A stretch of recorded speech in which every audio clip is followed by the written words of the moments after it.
Muy buenas tardes, bienvenidas y bienvenidos sean a Rostros de la Academia, la sexta temporada. Estamos muy felices de tener la oportunidad de ahora hablar con la doctora Agata Bresco. Mi nombre es Carla Almaraz y seré una de las entrevistadoras, una disculpa. Doctora, ¿cómo se encuentra el día de hoy?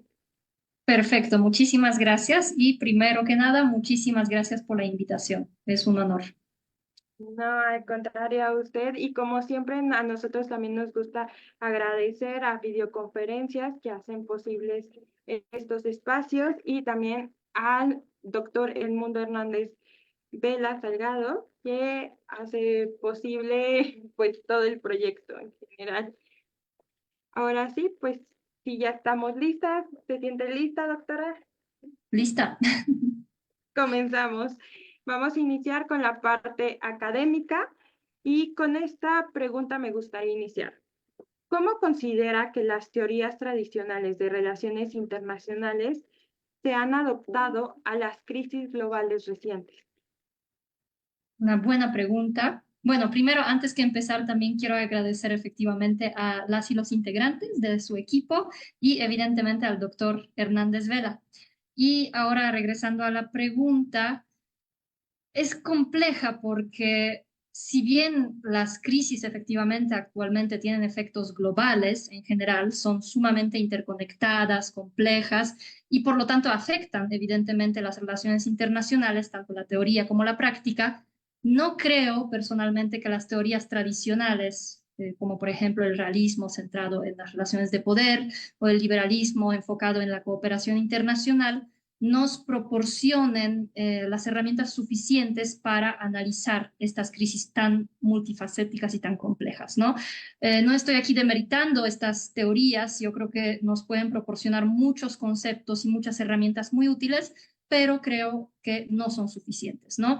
Sobre todo porque estas teorías tienen esta limitación porque tienden a ver los estados como estos entes unitarios, racionales, lo cual creo que no refleja la realidad tan compleja, ¿no?, en la cual estamos inmersos actualmente.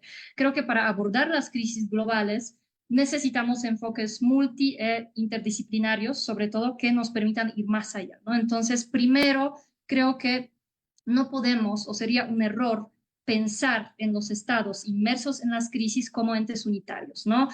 Sino más bien son redes muy complejas de actores, interacciones entre estos actores que incluyen desde corporaciones multinacionales hasta organizaciones de la sociedad civil, actores no estatales, organismos internacionales, ¿no? Entonces, las crisis contemporáneas como la pandemia, como el cambio climático y como las recurrentes y cada vez más frecuentes al final crisis económicas financieras que además se potencian entre sí, eh, han mostrado que ni siquiera las relaciones internacionales por sí solas y ni siquiera la economía, sobre todo en sus vertientes más ortodoxas, han logrado abordarlas, ¿no?, de manera adecuada. Y aquí me gusta hablar un poco de esta paradoja para mí, por lo menos desde mi perspectiva, es que actualmente tenemos la tecnología suficiente para llegar a la Luna. Estamos desafiando todo el tiempo las leyes de la física, de la naturaleza, estamos innovando en el campo de la biotecnología y sin embargo no somos capaces de prever ni mucho menos resolver las crisis de manera equitativa, ¿no? Y al final estas crisis terminan afectando a millones de personas. ¿Por qué? Bueno, yo no tengo la respuesta, pero creo que sin duda en estas crisis hay perdedores, hay ganadores y existen múltiples intereses en juego, ¿no? Entonces, creo que podemos recurrir a varias teorías, además de las tradicionales, justamente para captar un poquito esta complejidad, ¿no? Por ejemplo, las teorías de la complejidad, ¿no? Las teorías que tomen en cuenta la incertidumbre, las teorías que tomen en cuenta los diversos actores y diversos niveles de análisis, ¿no? Por ejemplo, para analizar las conexiones entre los actores, pueden ser muy útiles las teorías de redes sociales e incluso la teoría de las élites, ¿no?, incluidas las élites transnacionales. Además, creo que para analizar como el papel y la posición de los distintos grupos de estados en las crisis, son muy útiles las teorías de centro-periferia, ¿no? Para dar un ejemplo. Entonces creo que no podemos limitarnos a las teorías tradicionales, pero sí definitivamente podemos usarlas apoyándonos también de otras herramientas, ¿no? Creo que sería mi respuesta.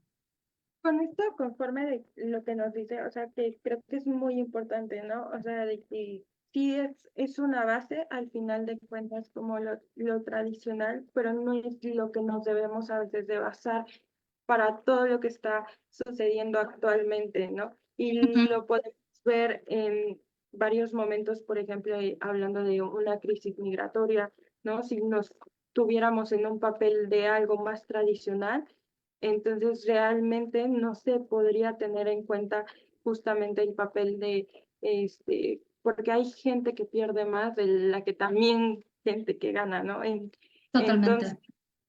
eh, ¿cómo qué teoría nos podría decir como de que podríamos abarcar actualmente o de qué teórico o algún autor para recomendarnos y sobre todo para también definir qué es crisis, ¿no? Porque también a veces Ujú. se llega a confundir con otros conceptos y para que pues quede un poquito más claro también con la Sí, audiencia.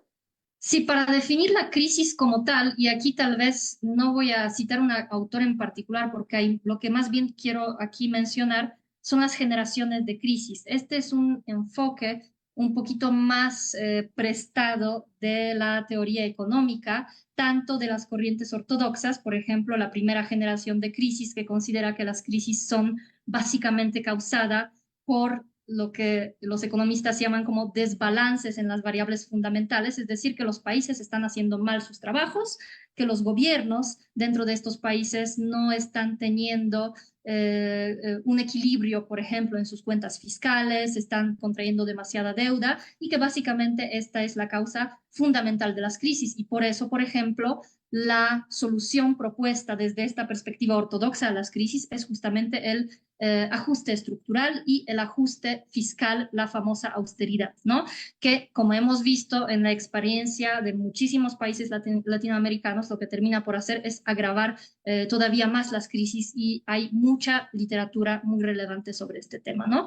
Y posteriormente, otras teorías más heterodoxas, más críticas de economía, del campo de economía, han buscado complejizar un poquito este concepto y el entendimiento de las causas de las crisis. En este sentido, tenemos primero la segunda generación de crisis que considera que hay variables no solamente económicas, sino también hay variables políticas detrás muy, muy importantes, ¿no?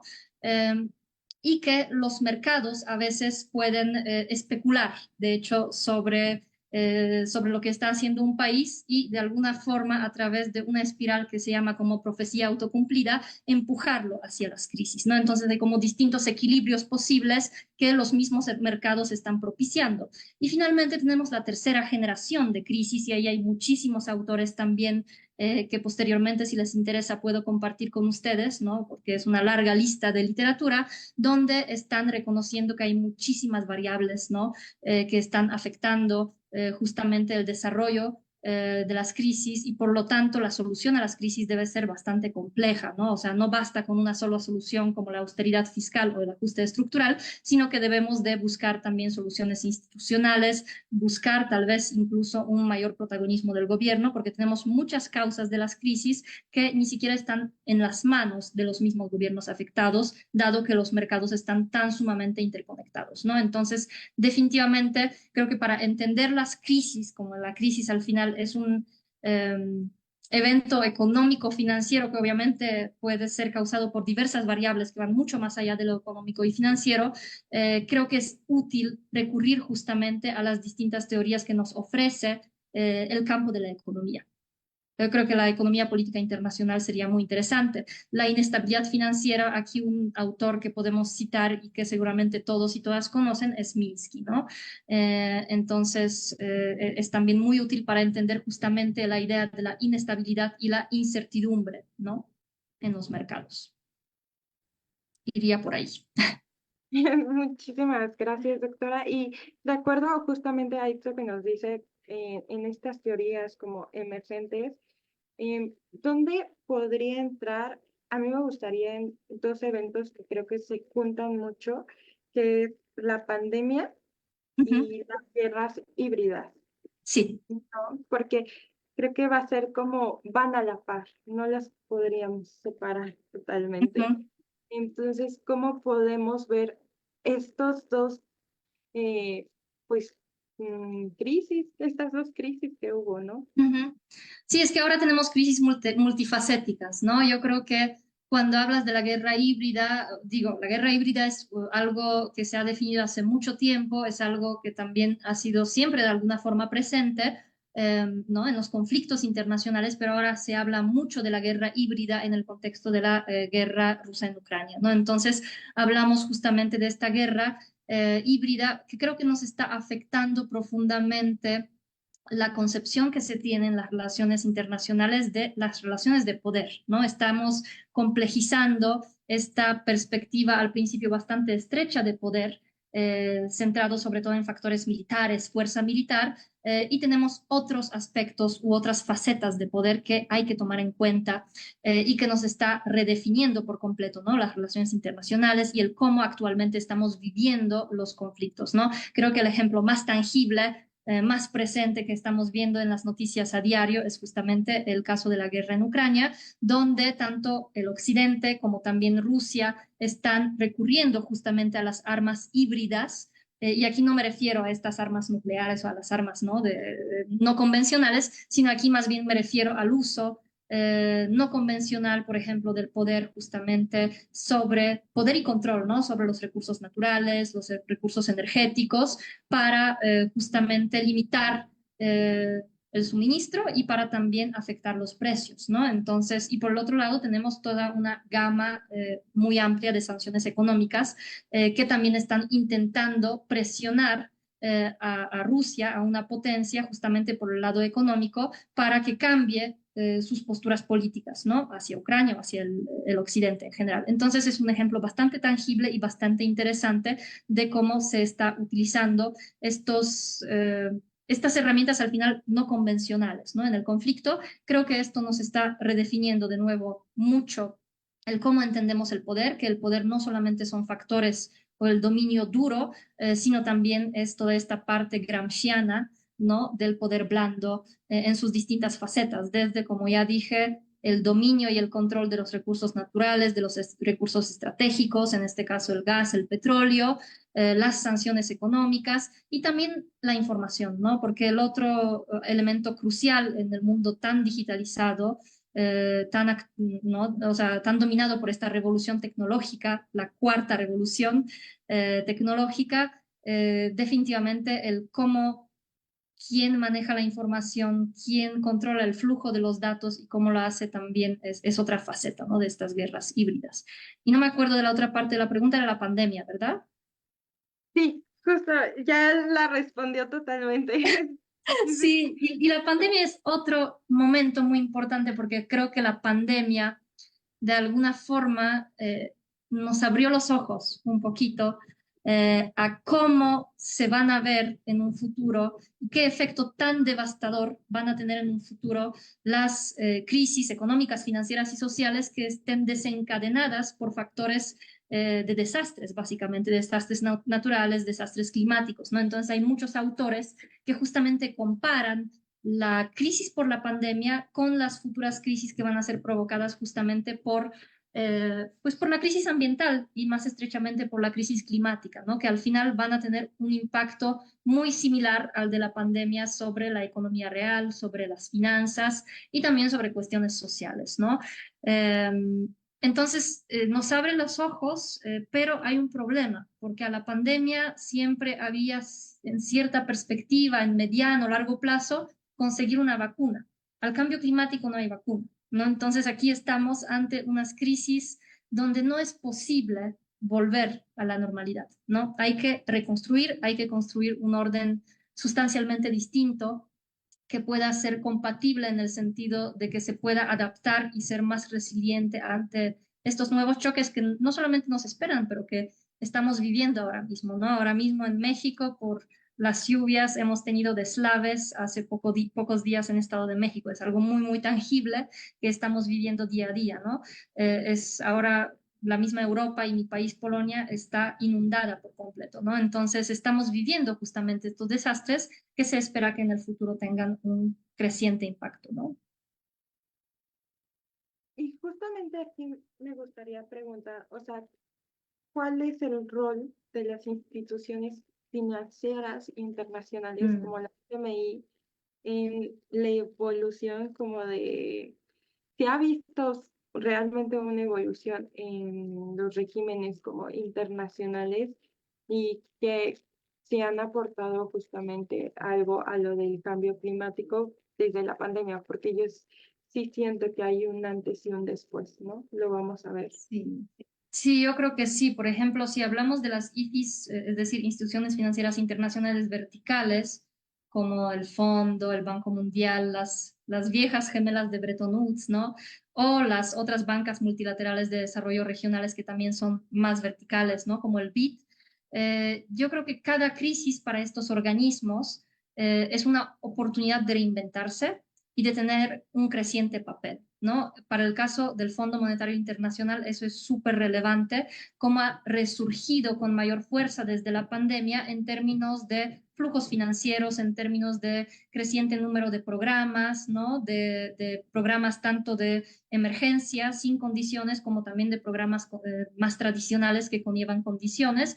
Entonces, todo eso ha permitido que estas IFIs resurjan, ¿no? Al ofrecer su capital y al ofrecer y al captar también clientes nuevos o recuperar clientes perdidos anteriormente. Por ejemplo, en América Latina, por los movimientos de la marea rosa, el fondo estuvo ausente por casi, bueno, más de una década, ¿no? Entonces el fondo está regresando hacia algunos viejos clientes tradicionales y con la pandemia lo que hemos visto es un fuerte cambio de discurso.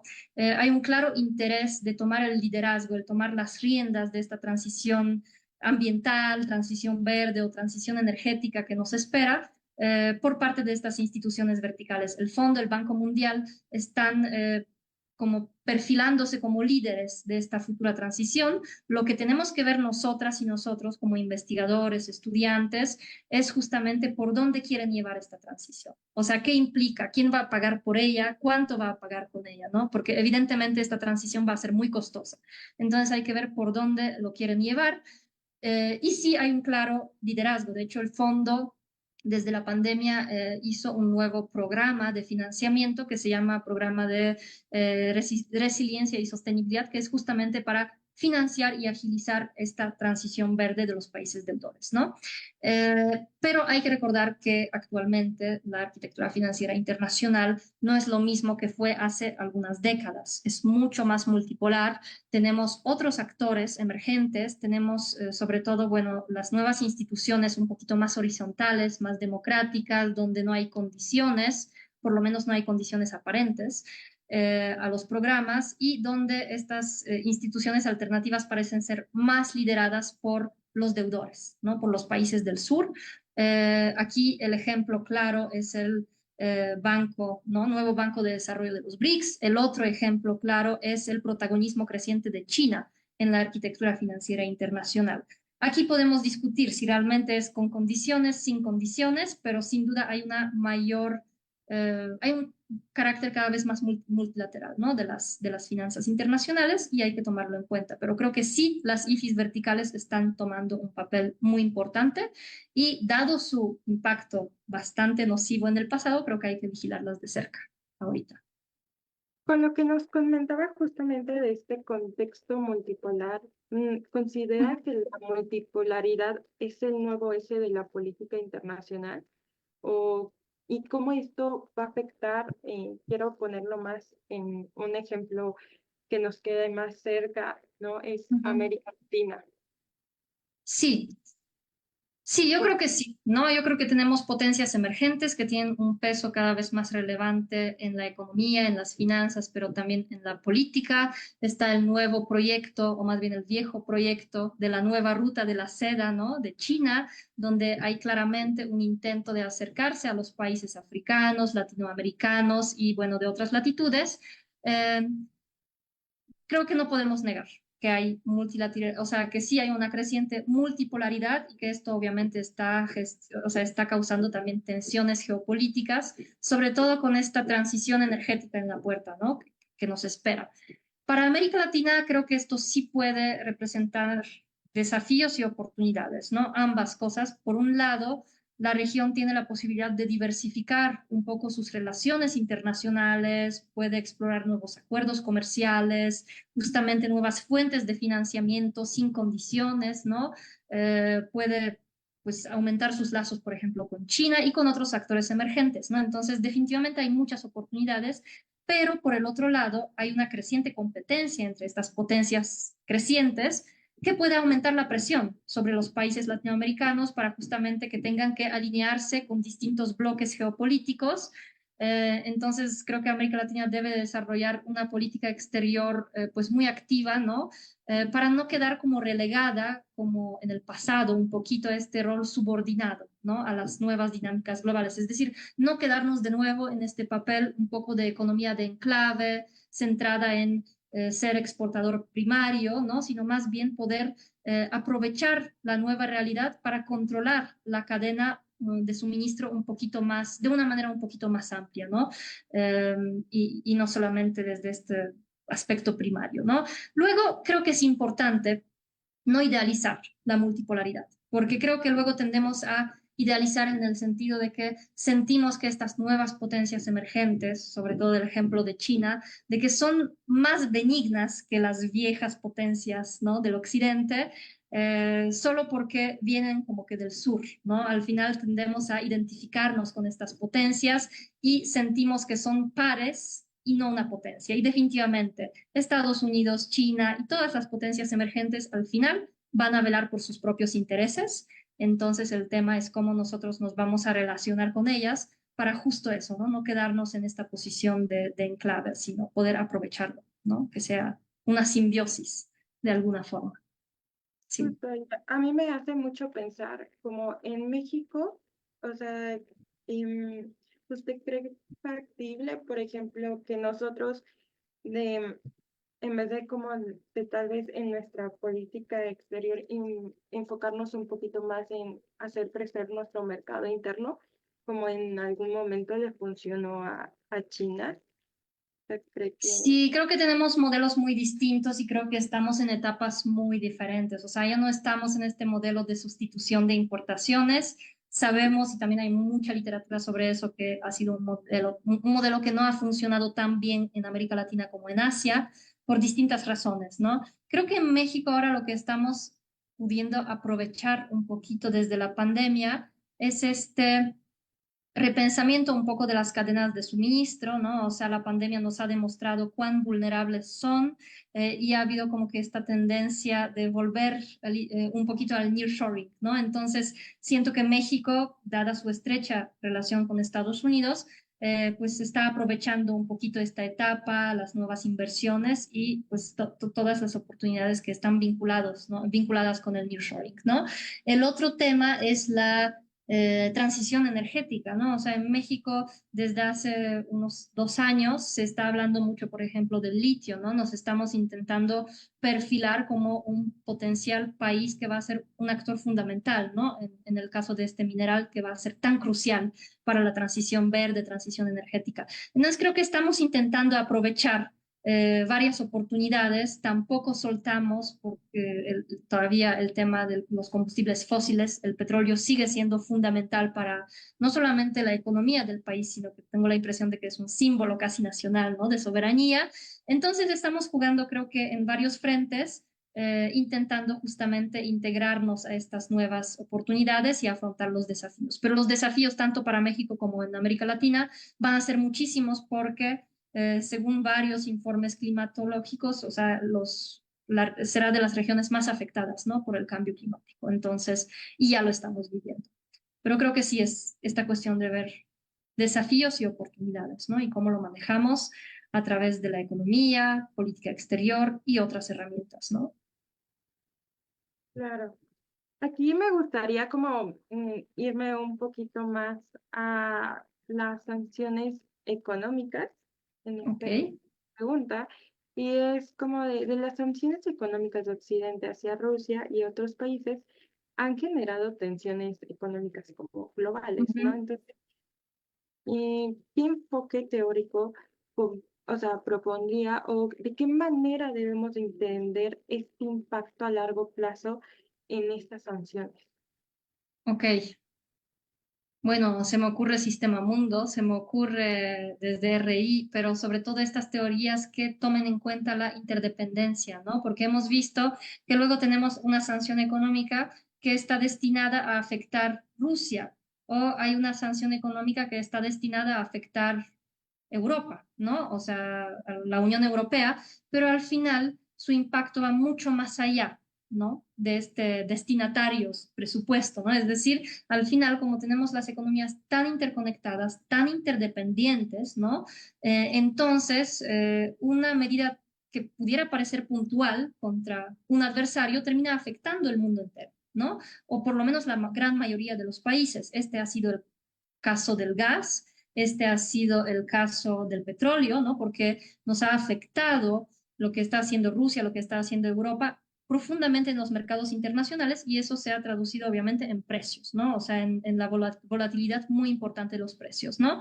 Entonces, en este sentido ha afectado toda la economía. Algo muy similar ha sucedido, por ejemplo, con los precios de los fertilizantes. Entonces ya tenemos afectaciones muy serias, por ejemplo, en la agricultura y en la seguridad alimentaria, ¿no? Entonces, creo que las teorías de la interdependencia y son muy útiles, ¿no? Para analizar este tipo de eventos, porque ha habido contagios, ¿no? Que que han demostrado también esta inestabilidad inherente de los mercados financieros y de la economía en general. Ahí de nuevo podríamos regresar un poco a Minsky con la hipótesis de la inestabilidad financiera. Creo que la otra teoría que podría ser útil es la economía política internacional, ¿no? Para ver justamente cómo estas sanciones refuerzan o debilitan las relaciones de poder entre los actores, entre los estados, cómo están buscando alianzas nuevas, cómo están explorando mercados nuevos para afrontar esta situación. No creo que hay varias, o sea, creo que no hay una sola teoría de oro que nos permita analizarlo, pero sí creo que la interdependencia y justamente ver estas interrelaciones nos permitiría analizarlo bastante a fondo y a detalle. Claro, y también, o sea, hacernos esta pregunta de también si las sanciones económicas, si están sirviendo, también sería necesario pues reforzarlas, ¿no? Porque también luego se están yendo en la capa de ozono, por ejemplo, ahorita Claro. con nuevos tipos de turismo como del espacio, ¿no? Que están viendo como de qué Ujú. manera estamos ya pues conquistar estas partes como Marte, ¿no? Que luego decían los empresarios, bueno, pues mejor vámonos a Marte, pero ¿dónde queda la Tierra, no? O sea, si nosotros Ojalá se estamos, pudiera, pero parece que no va a ser tan fácil. ¿no? Sí. Pues, o sea, ¿qué pasa realmente aquí? Y pues también ver esas restricciones, no solamente dentro, sino también en lo que respecta con la capa de ozono, ¿no? Sería bueno ir Totalmente. estos nuevos espacios. También creo que falta parte de lo que estábamos hablando, como de en la parte del internet, algo como que surgió mucho, ¿no? La ciberseguridad, pero también estas cuestiones, porque ya están encontrando también, pues se encuentran al sacar los recursos que necesitan las computadoras o entre más gente, pues, o sea, estamos viendo en lo tecnológico, no Ujú. vemos mejor los recursos y también, pues, dónde están yendo. Al final los que se afectan más no son la gente que tiene las computadoras, sino es la gente de donde se están sacando los recursos para que eh, cierta comunidad tenga eso, ¿no? Y Totalmente. también me gustaría justamente preguntar como en términos académicos, ¿cómo debería abordarse, pues, ya como más concluyendo la complejidad de las crisis económicas para preparar a futuros profesionales en relaciones internacionales? Sí, sí, yo creo que un poco como ya comentaba, ¿no? En preguntas anteriores, que sí creo que hay que incorporar enfoques inter y multidisciplinarios, eso es fundamental. Creo que debemos combinar la teoría económica, política y social y la de relaciones internacionales, ¿no? Porque al final estamos ante problemas muy, muy complejos. También en este mundo, como ya dijimos, ¿no? Dominado por los datos, con tanta disponibilidad de los datos en todos lados, creo que es imprescindible combinar justamente análisis cualitativo con el análisis cuantitativo, aprovechando todas las herramientas que tenemos realmente al alcance de las manos, ¿no? Entonces es fundamental. Y creo que también es importante que justo, ¿no? Estos futuros internacionalistas o profesionales o futuros funcionarios públicos no solamente comprendan estos mecanismos detrás de las crisis económicas, sino también cómo estas crisis económicas financieras terminan actuando con otros aspectos, ¿no? Como la política internacional, la seguridad, el cambio climático, entre muchos otros, ¿no? Entonces creo que la complejidad de las cosas aquí tiene que estar siempre tomada en cuenta y creo que finalmente son muy útiles para mí siempre los estudios de caso y los estudios comparativos, ¿no? Porque al final podemos así aprender de lecciones ajenas, podemos aprender de lecciones pasadas, evidentemente, como que adecuándolas a nuestra propia realidad, pero creo que es muy útil para justamente en el futuro evitar errores o buscar como mejores soluciones, ¿no? Entonces combinaría esta parte, ¿no? De ser práctico y de combinar herramientas y métodos multifacéticos, ¿no? De distintos campos, tanto cuantitativos como cualitativos. ¿Algún ejemplo de justamente que utiliza mucho en clases para los métodos cuantitativos y cualitativos? Por ejemplo, Para, de métodos cuantitativos, sobre todo, que es a quienes, a los cuales más tememos en general en la carrera de relaciones internacionales, por lo menos esa es mi experiencia.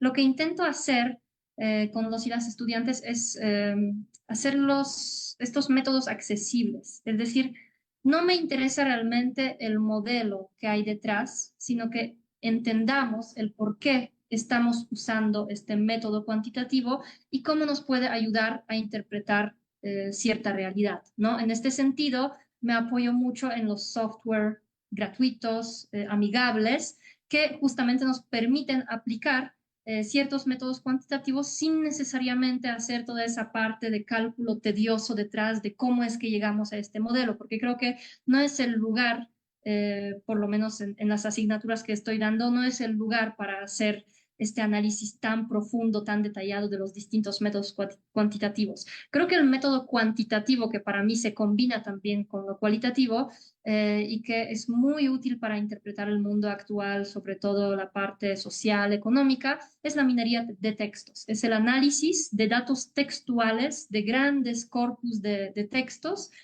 sacando de ahí patrones, ¿no? Y entonces podemos pues encontrar ciertas tendencias, ¿no? Como temas centrales o grandes grupos de temas, ¿no? Relevantes que nos permiten entender justamente grandes cantidades de texto que de otra forma no podríamos realmente analizar de manera solamente cualitativa, ¿no? Entonces creo que minería de textos es una herramienta muy útil.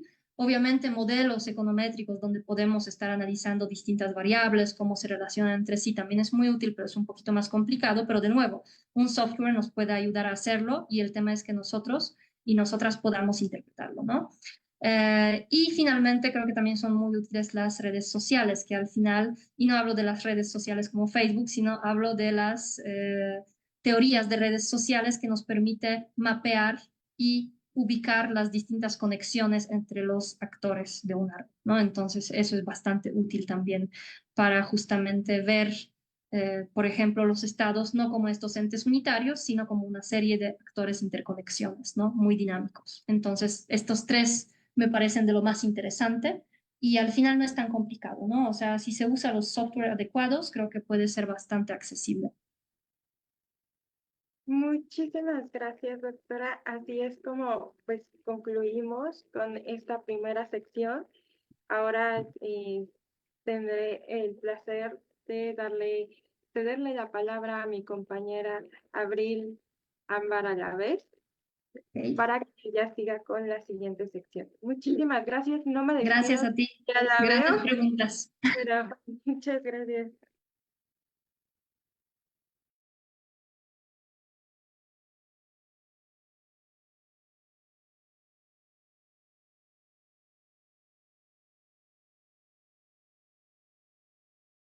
y bueno, precisamente voy a estar a cargo de esta sección que va más orientada a su labor como profesora y pues a la que a su vez entabla pues con sus estudiantes.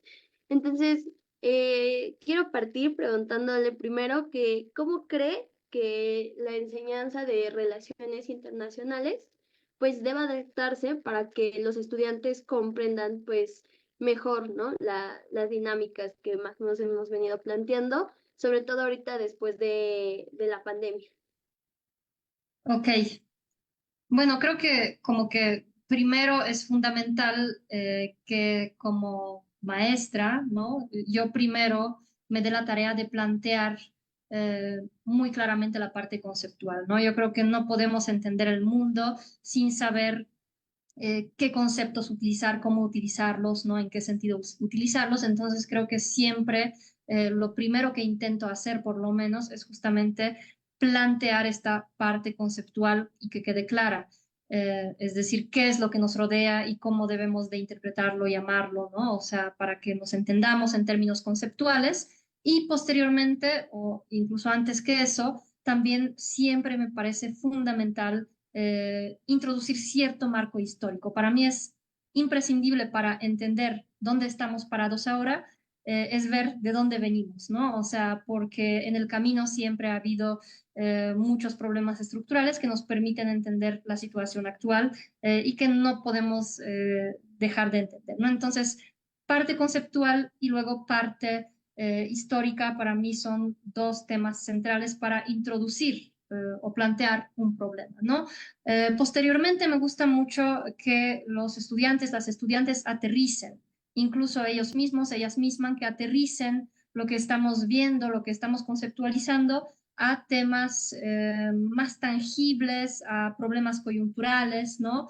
Que justamente hagamos estudios de caso, comparemos distintas situaciones. Entonces, creo que siempre, básicamente en todas las clases, intento siempre tener estos tres elementos para que los y las estudiantes puedan entender pues de una manera más holística, ¿no? Lo que estamos planteando.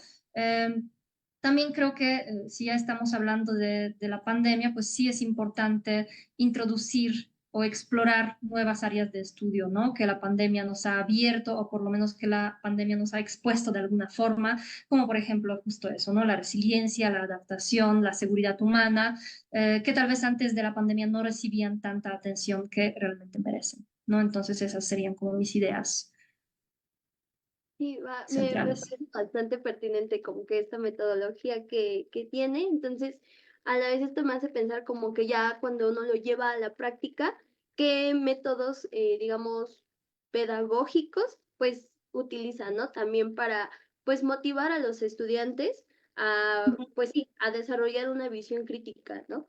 Sí, pues creo que siempre hay que sacar estos casos prácticos, ¿no? O sea, aterrizar en cosas que sean cercanas y que sean relevantes en el momento dado. Siempre intento, si bien recurro a ejemplos históricos, ¿no? Que también han sido de alguna forma relevantes para cada tema, creo que es muy interesante nutrir las clases justamente con ejemplos de lo que está sucediendo actualmente, ¿no? Entonces, recurrir justamente a lo que al final estamos viendo en nuestra vida diaria, cotidiana, ¿no? Entonces, definitivamente hay que recurrir a las noticias, definitivamente, por ejemplo, en temas tan complejos que estamos estudiando a veces, como por ejemplo las instituciones financieras internacionales, recurrir a las fuentes originales, a sus documentos, para que los y las estudiantes puedan ver realmente, pues sí, puedan combinar, ¿no? La parte teórica con la parte más práctica.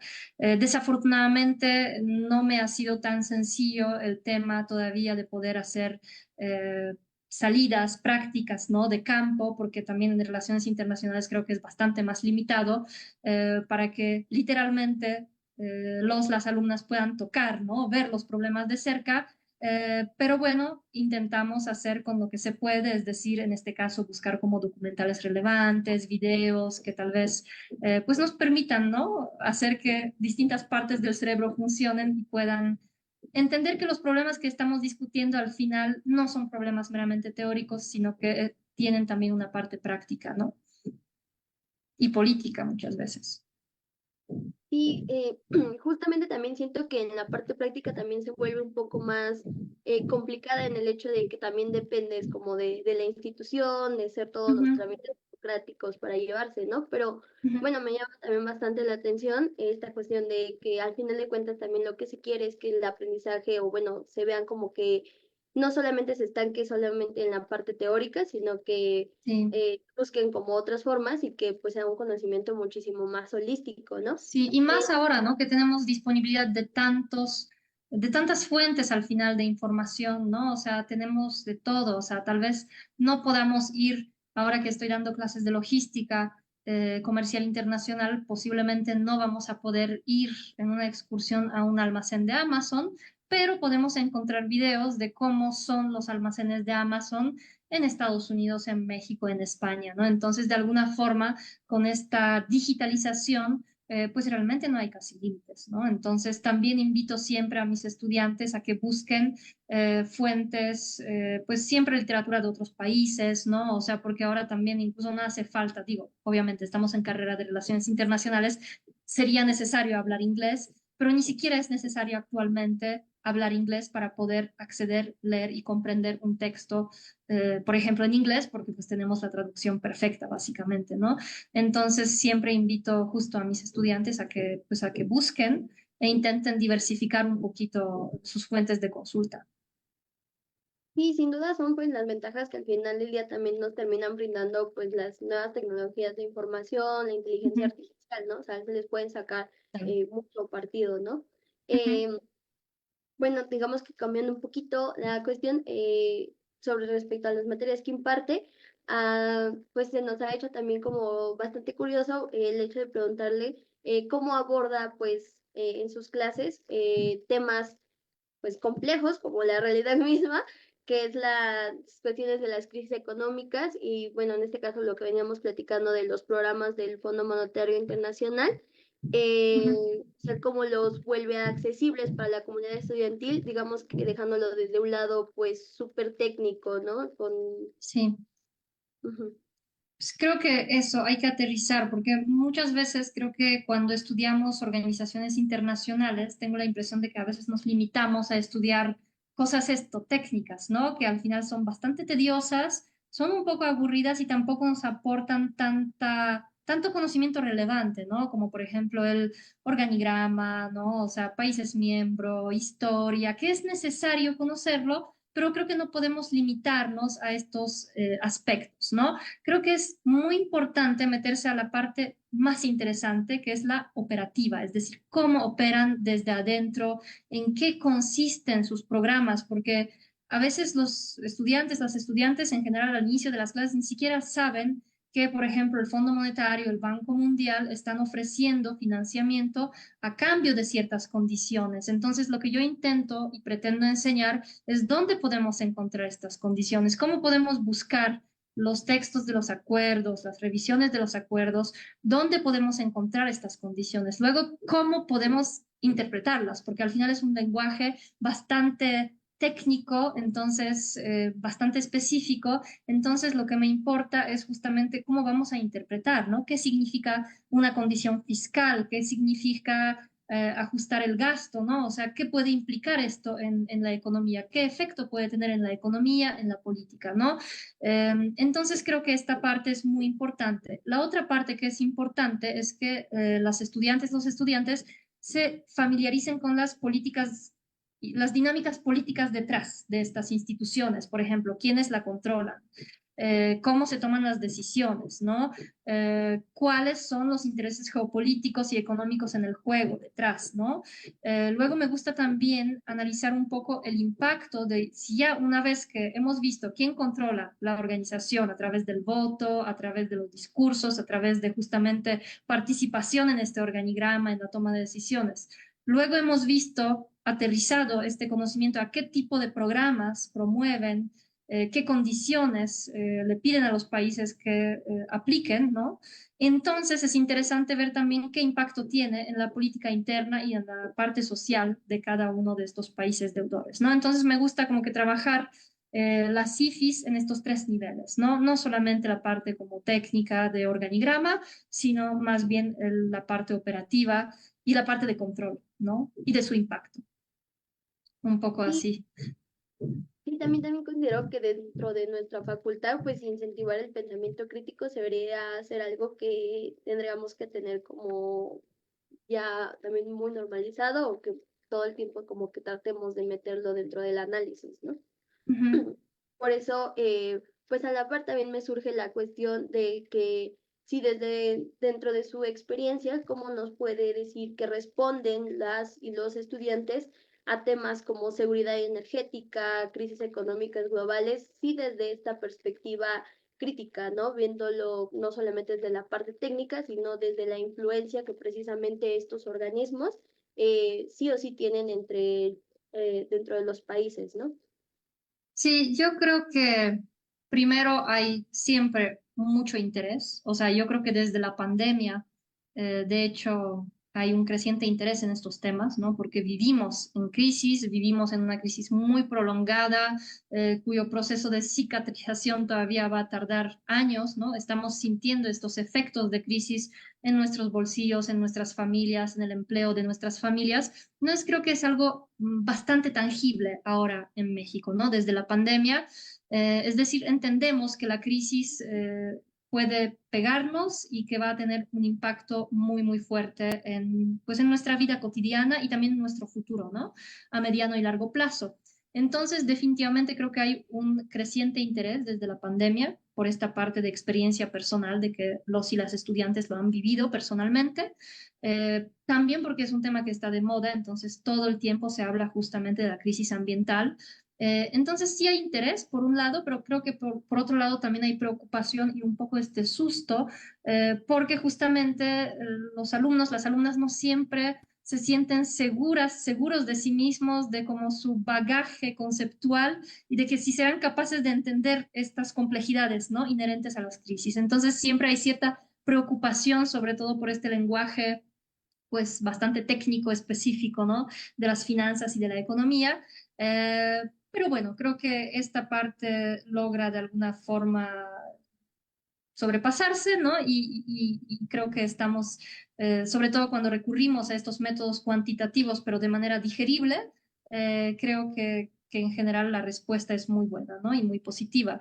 Y la seguridad energética, de nuevo, es un tema que ahora está en básicamente toda la prensa, está en todos lados. La seguridad energética es aún más importante frente a la transición energética que va a ser necesaria, ¿no? Entonces, creo que es otro tema que he visto que le interesa a muchos estudiantes. De hecho, muchas y muchos tienen estos temas como potenciales temas de tesis, de investigación. Creo que es un tema que está casi tan de moda como el género actualmente, ¿no? Entonces, y tal vez sea un tema un poquito más fácil de digerir porque justamente es un tema más geopolítico, ¿no? Menos financiero, que obviamente tiene impactos financieros también, pero creo que es un poquito más accesible, ¿no? Sí. Sí, sobre esta parte de que comentas sobre la cuestión de la inseguridad, ¿no? O el miedo que les causa a los estudiantes pensar en el futuro, pues creo que también puedo decir que lo entiendo, ¿no? Creo que también es parte de la que nos distingue a nosotros como científicos sociales la cuestión de no solo el diagnóstico, o sea, sí entender cómo operan las instituciones, en este caso, cómo es que afectan, cuál es su injerencia dentro de las crisis económicas globales, la seguridad energética, pero también no se debería de quedar solo en eso, ¿no? Entender sí la complejidad del problema, pero también tratar de ser propositivos en cuanto a Ujú. soluciones, ¿no? Y es ahí donde pues se vuelve abrumador en un principio porque pues como venimos hablando, o sea, la realidad es muy compleja, se entiende desde muchísimas perspectivas y también centrarse en un solo pensamiento pues también se vuelve, bueno, es la inseguridad que genera la propia eh, este propio, pues, nulo control que tenemos, ¿no? Sobre el futuro, ¿no? Totalmente, sí. Sí, el Entonces, tema de las propuestas es difícil. De nuevo, regreso a la gran paradoja que siempre me ha intrigado mucho, el que seamos capaces de clonar un animal o irnos a la luna y no podamos resolver una crisis, ¿no? O sea, ese es un poco lo difícil, ¿no? Que al final terminamos sintiendo que estas ciencias sociales a veces llegan a ser inútiles, sobre todo la economía, ¿no? Pero sí, sí, sí, definitivamente. Y creo que hay propuestas interesantes, ¿no? Por parte de los estudiantes. Siempre hay como pensamiento muy fresco y muy rico. Sí, ¿no? Eso también lo vuelve como, pues sí, bastante interesante, ¿no? Sobre todo también voltear Ujú. a las nuevas opiniones y también ver que podemos obtener muchas cosas importantes para eso, ¿no? También Claro. pues en ese sentido es que también me llega a cuestionar sobre, pues, qué tan importante al final se considera, pues, como que esta investigación colaborativa entre profesores y estudiantes, pues, dentro del campo, ¿no? De las relaciones internacionales. Uy, yo creo que es fundamental, pero creo que estamos un poco en pañales todavía en esta parte. Creo que estamos muy lejos, o por lo menos es una impresión personal, ¿no? Y no hablo de todos los profesores, todos los investigadores, sino como mi impresión general, ¿no? De lo que está sucediendo es que sí estamos lejos de lograr integrar a los estudiantes, a las estudiantes, para que realmente ellas puedan tener su papel en la producción científica y docente. En la docente estamos mejor porque la figura del profesor adjunto creo que está muy consolidada, creo que se le da muchas oportunidades justamente a las adjuntas para que justamente adquieran esta experiencia docente. En la producción científica lo veo un poco más complicado, sobre todo a la hora de reconocer realmente el trabajo que hacen los estudiantes, las estudiantes, ¿no? No solamente integrarlos como sus asistentes de investigación, sino realmente integrarlos en el proceso de producción científica y que sean colaboradores, colaboradoras en los artículos, en las conferencias, ¿no? En las ponencias. Creo que esta parte todavía hay mucho por hacer. Creo que podemos inspirarnos mucho, por ejemplo, de algunos países de Europa Occidental, ¿no? Donde esa práctica es muy común, ¿no? De que los alumnos, las alumnas, escriben en coautoría con sus profesores, con los investigadores, y eso es al final muy fructífero, ¿no? Justamente por lo que mencioné, por este pensamiento fresco, por dudas que son muchas veces ingenuas, pero muy acertadas, ¿no? Entonces creo que es muy importante la colaboración en todos los niveles y entre todos los niveles, ¿no? Pero no es sencillo, ¿no? Entonces, pero bueno, sí hay espacios, ¿no? Sí hay la figura de asistente de investigación, está la figura de adjunto, adjunta, y hay también, lo sé, creo que ahora mismo salió la convocatoria en la facultad para que los estudiantes, las estudiantes presenten sus ponencias, ¿no? En un congreso de estudiantes. Entonces, pero sí es importante adquirir experiencia en docencia, pero también en la difusión de conocimiento, divulgación y finalmente la producción científica, ¿no? Sí, concurro con usted en esta parte de que, pues sí, a lo mejor todavía estamos en pañales, porque bueno, venimos hablando, ¿no? De que la realidad es muy cambiante y que sí necesitamos quizá un Ujú. poco un cambio de enfoque en el hecho de voltear a ver a otras, otras opiniones que sean muchísimo más jóvenes o frescas, pero también llega esta cuestión, ¿no? De qué es lo que estamos haciendo, qué tan tangible o cómo se está materializando esto dentro del campo de las relaciones internacionales y es ahí pues donde se vuelve difícil, ¿no? Empezar a responder a Sí, esto. sí. Entonces, igual también sobre las dudas, ¿no? Sobre lo que genera en los estudiantes, ¿no? El hecho de que pues todo el tiempo estamos realizando, estamos analizando la realidad, todo el tiempo están pasando cosas, entonces, pues es igual, ¿no? Como que, no sé usted qué cambio pues ha notado en las preguntas o inquietudes pues de sus estudiantes en torno pues a los temas, ¿no? De hoy en día, ¿no? Globalización, capitalismo financiero, ¿no? Que sí o sí también se han arraigado más tras la pandemia. Sí. Bueno, ahí creo que mi experiencia no me da para tanto porque al final fui profesora de asignatura desde hace poco, al final de hecho, después de la pandemia, 2022, pero lo podría comparar de repente con mi experiencia como profesora adjunta, ¿no? Que he dado asignaturas como profesora adjunta en economía, también aquí en la Facultad de Ciencias Políticas, entonces tal vez podría comparar estos dos momentos. Eh, creo que los estudiantes son bastante más sensibles porque creo que a muchas de las generaciones les ha tocado estar encerrados en pandemia, tener un modelo educativo totalmente distinto, luego hubo este regreso a clases, entonces creo que sí, pues ha habido como dos experiencias muy distintas que definitivamente han impactado en cómo estudian, sus métodos, creo que también son mucho más abiertos y abiertas para el aprendizaje híbrido, ¿no? O sea, sacar un poco lo máximo, ¿no? De esta tecnología que estamos teniendo, poder aprovecharla en un aprendizaje tal vez no tan rígido, un poquito más híbrido. Y en cuanto a las preguntas, bueno, por ejemplo, ahora mi experiencia de la asignatura que estoy dando ahora, que es la logística comercial. ¿Qué es la logística? Al final es lo que nos permite entender un poco detrás de las bambalinas el cómo en un mundo profundamente consumista los productos terminan llegando a nosotros, los consumidores finales, ¿no? Y esto evidentemente refleja los patrones de consumo. Creo que la pandemia ha cambiado profundamente los patrones de consumo y los mismos estudiantes están sintiendo justamente este cambio, ¿no? Entonces, este, por ejemplo, es bastante interesante en el caso de la asignatura que estoy dando y creo que sí hay más como sensibilidad hacia cuestiones justamente climáticas, ambientales y miedo incluso ante futuras pandemias o eventos similares, ¿no?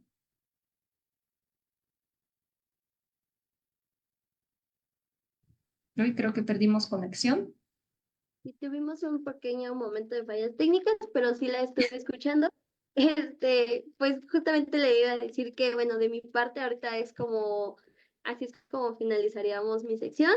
Ujú. Entonces, pues le doy la palabra a mi compañera Dive, ella le va a hacer más cuestiones del tipo más personal, como que esta es la parte más relajada también de la entrevista, ya no tanto sobre cuestiones que me llegan a poner tristes, pero sí, pero con gusto para mí pues estar Muchas conociendo. gracias. Sí. Gracias.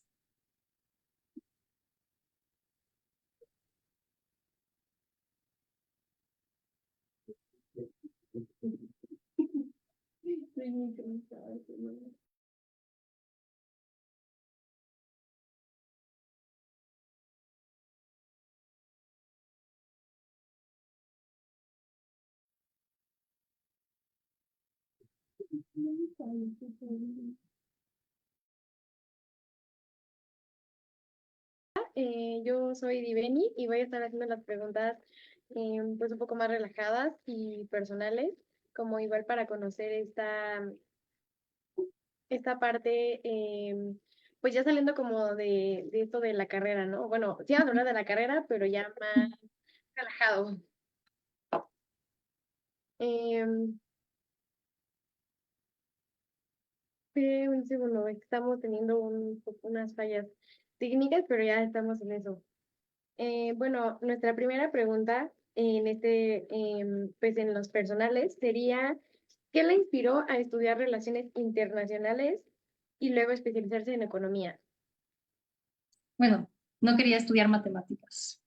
Y al final es broma, evidentemente, pero me recuerda que cuando se hacía la pregunta en los primeros semestres de por qué elegimos la carrera, la mitad del salón respondía que no quería estudiar matemáticas y la segunda mitad decía que querían ser embajadores, ¿no? O trabajar en el servicio exterior.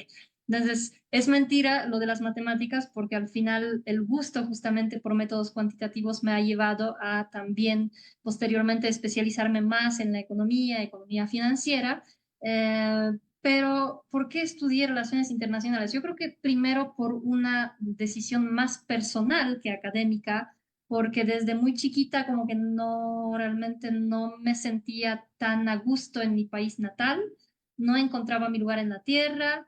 Me fui de Polonia muy chiquita, a los 15 años me fui a Francia a hacer mi preparatoria, después me fui a Cuba y después, bueno, de alguna forma quedé fascinada con América Latina, entonces me decidí justamente para estudiar en América Latina y elegí México sin conocer México en absoluto. Vine aquí la primera vez justamente a hacer mi examen de ingreso y elegí México por la UNAM, ¿no? Entonces, pero la motivación de estudiar relaciones internacionales no era tanto profundamente académica o porque supiera mucho de la economía o política global o internacional, sino más bien porque justamente tenía esta inquietud de comerme al mundo, de conocer diversos países, de saber cómo funcionan, ¿no? O sea, y también siempre me han gustado mucho los idiomas y creo que los idiomas son la parte fundamental también de esta carrera.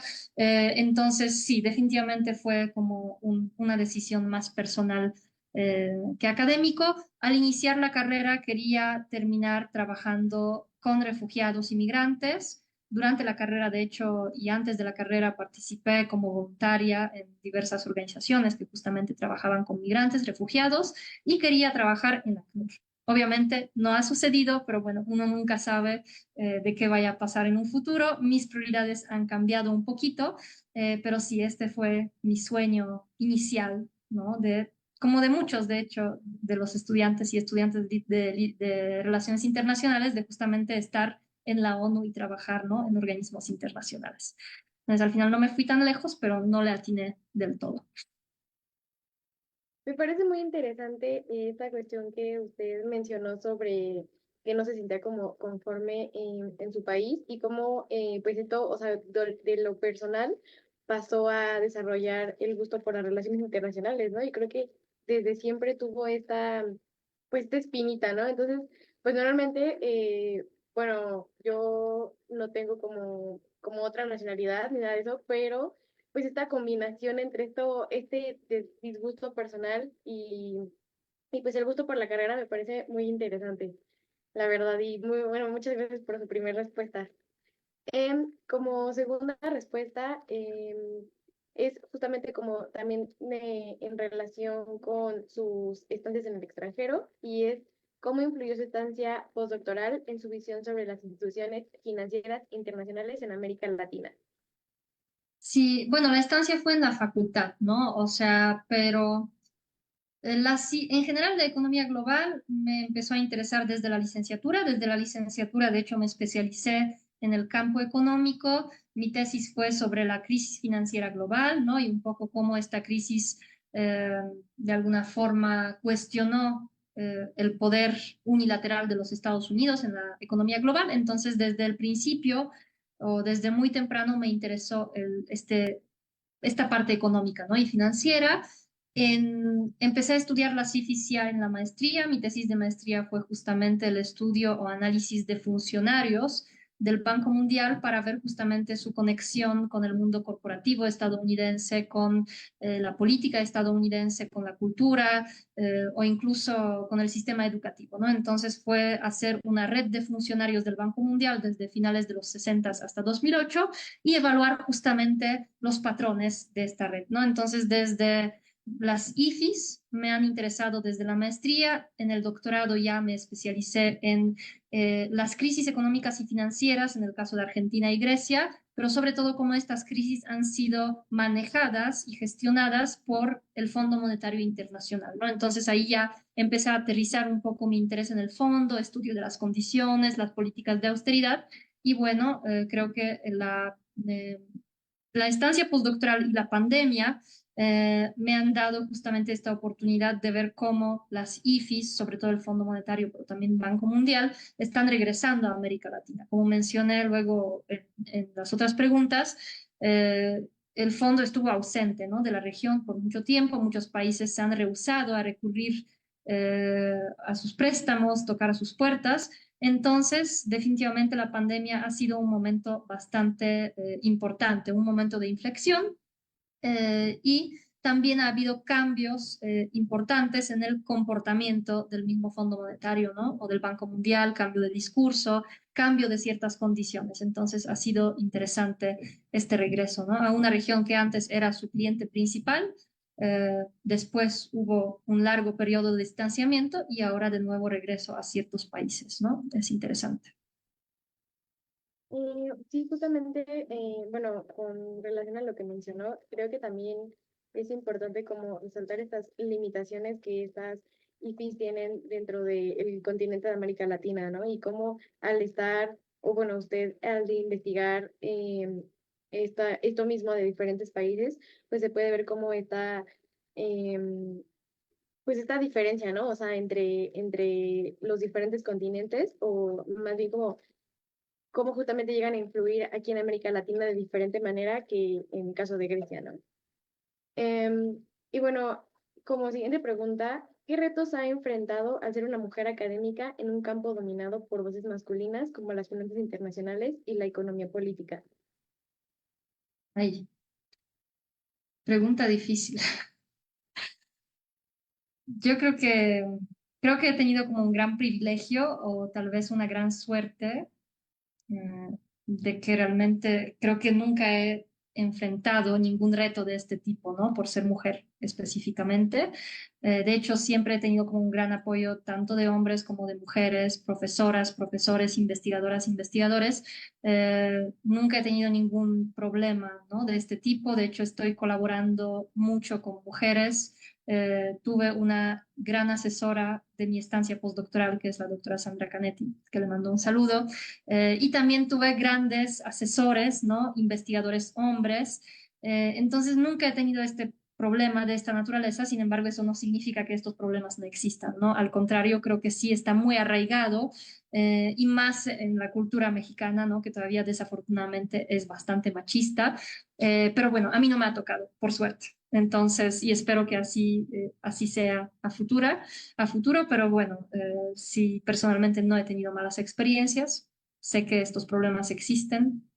Tengo compañeras que sé que han tenido estos problemas, pero yo personalmente no tuve esta mala suerte. Pues me parece muy importante que no se haya enfrentado como con estos sesgos de género que normalmente se presentan en estas áreas. Más que nada, bueno, como que se tiene eso de las finanzas, ¿no? De las finanzas, que son como cuestionadas más como masculinas, pero pues me parece muy interesante y además, pues no sé si se puede decir de buena suerte. Yo creo que sí, que no le haya pasado pues nada de estas experiencias negativas, ¿no? Que todo lo que haya tenido ustedes, pues buenas experiencias. Sí, y Em, bueno, es como experiencia con otras personas, pero definitivamente, como tú dices, hay algunas condiciones que por ser mujer definitivamente me está afectando y ha afectado de manera importante mi carrera, ¿no? Como por ejemplo ser mamá. O sea, ser mamá, tan solo el embarazo y el estar con mi hijo el primer año, han afectado sin duda, ¿no? Mi rendimiento, pero bueno, no he tenido problemas realmente vinculados, ¿no? Con género. De hecho, el tema de género es un tema que me interesa muchísimo, es la nueva línea de investigación que estoy abriendo. De hecho, está por salir en 10 días un artículo que escribí con una colaboradora sobre justamente problemas de las personas de género no binario en Polonia y en México. Hicimos un estudio comparativo, ¿no? De su situación legal. Eh, entonces sí, es un tema interesante, sé que es un tema muy presente, pero de nuevo, tuve la fortuna de no sufrirlo en mi propia carrera. Wow, muchas gracias por esta información y pues va a ser muy grato para nosotros igual ver esta colaboración que se está haciendo justamente de estos temas que pues aún siguen presentes, que pues es como esta cuestión de esta brecha de género, ¿no? Que se puede implementar. Y bueno, en relación justamente con este tema, ¿qué consejo le daría a una nueva generación de mujeres interesadas en estudiar relaciones internacionales y economía en la actual crisis global? Pues sí, intentar como que vencer todas esas rigideces del sistema, porque de nuevo, yo digo, yo tuve la fortuna, pero creo que las mujeres sí tienen muchas veces desafíos muy fuertes, ¿no? Por cuestión de su propio género, en la carrera, en desarrollar su carrera desde su casa, desde los roles de género, ¿no? Que están ampliamente aceptados en la sociedad, desde los comportamientos como el mansplaining, los distintos niveles y grados de machismo, ¿no? Dentro de la academia, por parte de los profesores, que a veces sucede, por parte de sus compañeros, ¿no? Entonces, o incluso por parte de sus familiares. Entonces, creo que pues intentar no rendirse ante estas estructuras por más difíciles y arraigadas que estén. Eh, Creo que actualmente en la academia, y no sé si solamente sea un consejo para mujeres investigadoras o también para todos y todas en general, buscar colaboraciones, pero colaboraciones que sean productivas, donde no hay espacio justamente para estos, ¿no? Pues, para esta discriminación por género, que sean colaboraciones constructivas, que podamos aprender, ¿no? En un ambiente constructivo a publicar, a difundir el conocimiento, a divulgarlo y también a ser docentes, ¿no? O sea, creo que es muy importante que las chicas que están interesadas en dedicarse a la academia recuerden que tienen que dedicarse a estas tres cosas, ¿no? La docencia, pero también la producción científica, que es muy importante, y la difusión y divulgación. aprovechar todas las oportunidades y pues no dejarse llevar ni desanimarse pues, por estos comportamientos luego, ¿no? De desigualdad de género que están presentes y denunciar, porque creo que también en la UNAM ya tenemos muchos organismos, muchas instituciones que nos pueden apoyar como mujeres, ¿no? Si somos víctimas de este tipo de comportamientos, creo que hay que denunciarlo, ¿no? Creo que hay que ir hacia los órganos competentes de la institución y buscar apoyo, ¿no? Y solucionarlo de la mejor manera posible. Sí, igual también creo que también, pues en relación como con lo que mencionó, también esta inclusión en esta área financiera y económica, que es como que un poco lo que es como este estereotipo de no nada más los hombres, siento que también, bueno, pienso que esta inclusión también de las mujeres en este ámbito también va a ayudar a construir pues un futuro como internacionalista o bueno, en general como de esos temas financieros, como más, además de equitativo, más integral, ¿no? Y que también pueda ayudar como a estas nuevas crisis globales actuales, ¿no? Y bueno, Sí. aquí estamos muy contentos porque nos acaban de llegar unas respuestas digo, disculpa, unas preguntas del en vivo en Facebook y pues ahorita continuamos como con las preguntas y voy a leer como las preguntas que nos están comentando en Facebook. Y bueno, aquí es Arlet Gómez y pregunta, desde su perspectiva, ¿cuáles son los retos para quienes comienzan a egresar y cuáles serían sus recomendaciones para mejorar particularmente cuando se pretende desempeñarse en logística? A ver, ¿me puedes repetirla? Porque escuché muy mal. Ah, A ver, si puedes decirla más alto, estaría genial. sí. Tenemos problemas técnicos. Desde su Ajá. perspectiva, ¿cuáles son los retos para quienes comienzan a egresar y cuáles serían sus recomendaciones para mejorar particularmente cuando se pretende desempeñarse en logística? Ok, para quienes quieren egresar, creo que es el gran problema de muchos estudiantes, ¿no? Muchas estudiantes en nuestra carrera, es que como luego no logramos aterrizar del todo el bagaje, ¿no? Teórico, conceptual que hemos adquirido a lo largo de la carrera y es un gran reto, ¿no? Porque al final nos enfrentamos a un mundo laboral bastante hostil al cual no es tan sencillo conectarse. Creo que el puente de conexión más natural y que yo he visto que ha funcionado a muchos de mis compañeros, de mis compañeras, son las prácticas profesionales, o sea, elegir bien las prácticas profesionales. Realmente creo que es un momento que nos conecta con este mundo afuera, donde podremos aterrizar justamente todo lo que estuvimos estudiando a lo largo de estos años. Entonces, elegir bien las prácticas, no elegir cualquier cosa solo por pasarlo, sino creo que es muy importante pues verlo con cierta perspectiva ya más a futuro, ¿no? Más a largo plazo. No digo que eso no se pueda cambiar, pero sí recordemos que actualmente los títulos importan, pero también importa mucho la experiencia profesional. Hay mucha competencia en el mercado de trabajo, se nos pide muchas cosas, ¿no? Estamos compitiendo con muchas personas que están hablando igual muchos idiomas, ¿no? Recordemos también que en nuestro campo yo recomendaría definitivamente hablar los idiomas. Yo sé que ahora es muy fácil dejar todo a la inteligencia artificial, a los traductores, ¿no? Pero que tenemos, ¿no? En las páginas, pero creo que definitivamente tenemos que aprovechar estas herramientas y deberíamos de salir de la carrera con, pues, por lo menos un dominio muy fuerte del inglés y si puede haber otro idioma mejor, porque los idiomas importan en nuestro campo e importan en la logística. En la logística creo que es imposible conseguir un trabajo sin justamente dominio de idioma y sin dominio de temas técnicos que a veces nos pueden parecer un poco tediosos, ¿no? Por ejemplo, en el caso de la logística, pues tenemos que saber todas las regulaciones, un poco las leyes de comercio exterior, cómo funcionan las aduanas, ¿no?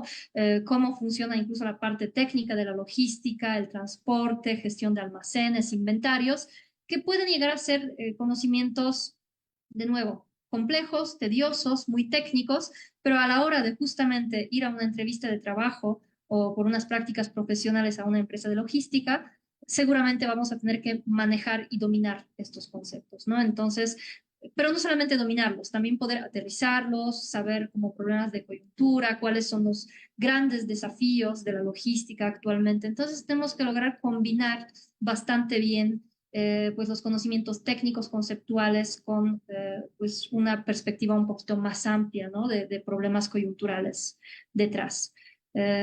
Sí, básicamente eso creo que sería la respuesta. Pues muchas gracias, creo que son estas cuestiones que tal vez a lo largo de la carrera no se llegan a mencionar, como esto, pues posterior a salir, ¿no? Cómo es que los egresados pueden entrar a estos ámbitos, entonces, pues me parece muy interesante, además que algo, bueno, las prácticas profesionales es algo que también no se menciona muy a menudo, o bueno, sí, pero no como tan a fondo, ¿no? Entonces, dar este perfil de, pues, cómo construir tu currículum o tu experiencia me parece muy interesante. Sí, y Y bueno, elijan bien también sus materias optativas, ¿no? Luego elegimos de repente una optativa porque nos gusta el horario o nos cae bien el profesor, ¿no? Pero creo que o nos cae mal el profesor de una asignatura, pero resulta que sería la asignatura ideal desde la perspectiva de lo que nosotros queremos especializarnos. Entonces creo que también hay que elegir bien el plan de nuestras asignaturas optativas, ¿no? O sea, que haya un eje rector y que realmente logren especializarse, ¿no? ok, muchas gracias. Eso sí es muy importante también. Aquí la maestra Ana Paricio pregunta que, bueno, un gusto poder escucharla y que le gustaría que bueno, nos gustaría que nos comentara por qué decidió quedarse en México y dedicarse a la labor docente. Bueno, primero un gran saludo porque es muy grato al final encontrarme en la plantilla de profesores con las personas con las que antes compartía las aulas, ¿no? Como estudiante. Entonces es bastante bonito de repente también encontrarnos, ¿no? En estos espacios y en estas pláticas.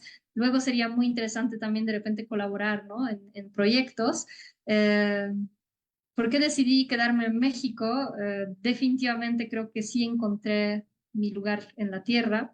De hecho, también aprecié mucho más mi propio país después de haber viajado tanto por el mundo. Entonces siento que ahora tengo dos casas, tengo una en México, otra en Polonia.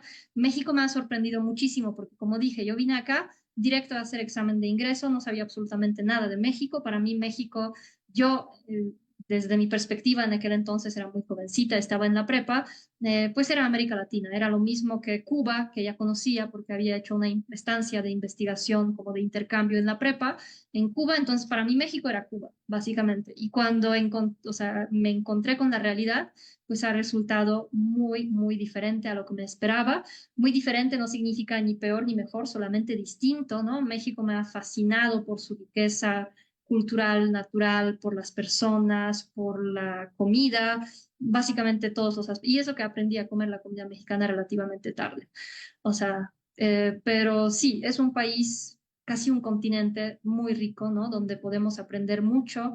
A mí me movían mucho también, sobre todo al principio de la licenciatura, cuando era voluntaria, me movían bastante los problemas sociales que me había encontrado aquí, ¿no? Estuve trabajando con migrantes, con refugiados, estuve colaborando en proyectos de economía solidaria, entonces me pareció un mundo totalmente distinto al que yo conocía, ¿no? Desde antes, y me atrapó, ¿no? Sin duda.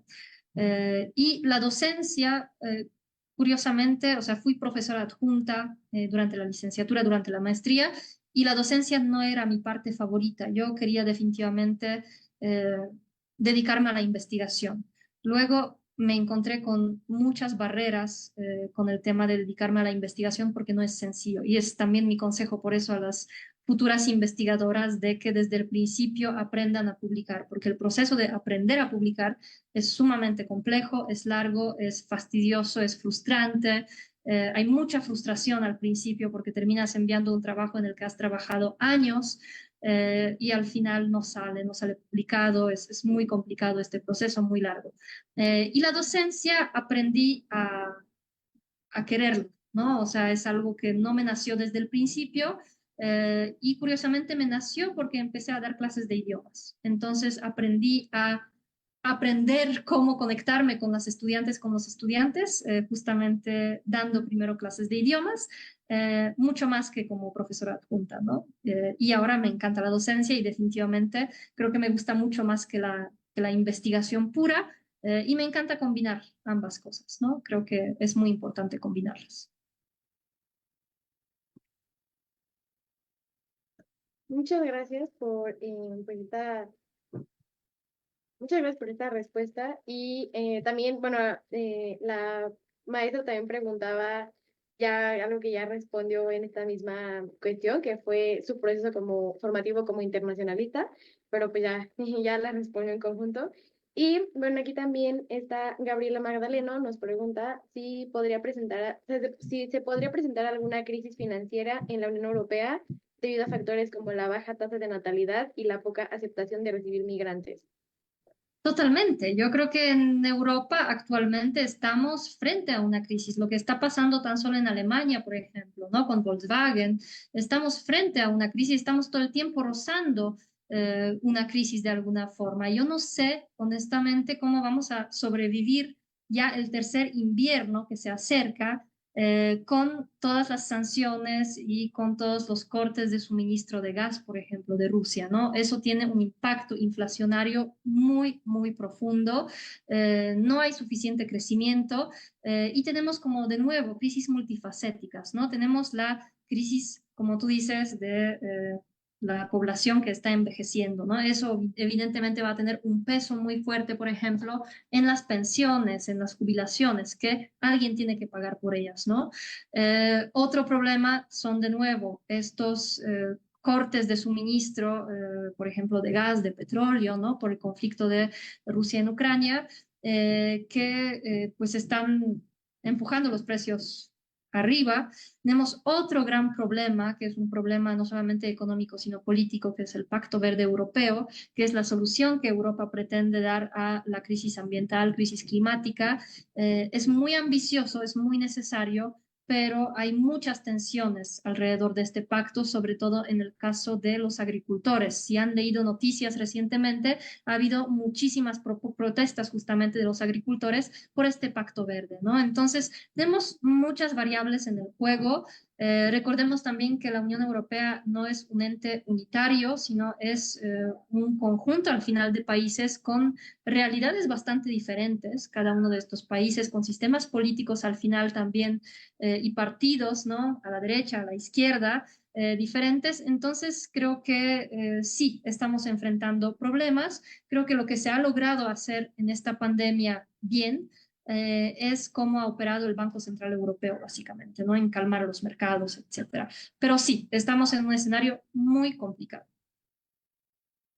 Igualmente, bueno, pienso que aunado a estas crisis, bueno, que están sucediendo ahorita en la Unión Europea, también se encuentra lo de, pues más que nada como la política, las nuevas, los nuevos estados que quieren integrarse a la Unión Europea, ¿no? Cómo también Ujú. responden a, pues a esta parte de esta crisis. Por ejemplo, Moldavia, que se Sí. conoce que no es un estado, pues económicamente fuerte, pero sí en ese aspecto como de esta integración, sí va a acrecentar como pues esta integración, ¿no? Económica y política que está, bueno, que es la Unión Europea. Sí, y Eh, entre más, o sea, entre más seamos, más complejo también el proceso de negociación, de encontrar estos puntos de compromiso, ¿no? Que ha sido muy importante, muy difícil. Creo que en la crisis de la deuda, ¿no? En 2010, por ahí, que siguió a la crisis financiera global, hemos visto muchas fallas estructurales dentro de la Unión Europea, dentro de cómo operan sus instituciones, y también los juegos de intereses, ¿no? Qué tan difícil es realmente ponerse de acuerdo y que también en la misma Unión Europea, pues tenemos, podríamos aplicar estas teorías de centro-periferia, ¿no? Tenemos países más centrales, más periféricos, que tienen otro grado de poder en la toma de decisiones, ¿no? Entonces, son cosas complicadas. y es un escenario internacional un poco complicado, igual de ese lado de Europa. Y bueno, continuando con las preguntas pues personales, ¿qué experiencia profesional o académica ha sido la más significativa en su carrera? Experiencia académica, es que son todas, pero creo que recientemente lo que más gusto me ha dado es una que por fin empiezan a salir publicados los trabajos en los que estuve trabajando al final por años, ¿no? Entonces es un enorme gusto cuando al fin tenemos algo tangible, un producto tangible, ¿no? Que realmente puede contar como un producto de investigación. Eh, También la aceptación de artículos como en revistas de ya como mayor impacto, eso también sin duda es algo muy importante.